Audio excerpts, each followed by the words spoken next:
سلام. شاید برای شما هم پیش اومده باشه که بعد از یه مدت استفاده از گوشیتون سرعتش مثل قبل اونقدر با کیفیت نیست و یک مقداری دیر عمل میکنه.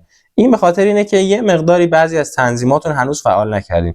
کافیه تا آخر این ویدیو همراه من باشید، بهتون میگم چطور این کار انجام بدین تا سرعت گوشیتون یه مقداری بهتر بشه. حالا نمیگم 100%، ولی حتما تاثیر میذاره. تا آخر این ویدیو همراه من باشید. قبل از هر کاری این ویدیو رو هم لایک کنید. وارد تنظیمات گوشیتون بشین و یه مقداری صفحه نمایش رو به سمت پایین بکشین.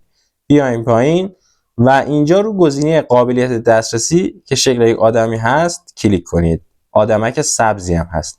روش کلیک کنین و اینجا این صفحه برای شما باز میشه. حالا باید رو گزینه پیشرفت در قابلیت دید بزنید و دوباره یه مقداری صفحه رو به سمت پایین بکشین.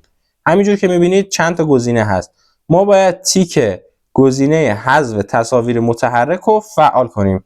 به همین سادگی این کار رو انجام بدین، مطمئنم تأثیر خوبی براتون میذاره. مرسی که تا آخر این ویدیو همراه من بودید. حتما از این ویدیو حمایت کنید. اگرم سوالی داشتین داخل کامنت ها میتونید ازم بپرسین. همین و بس.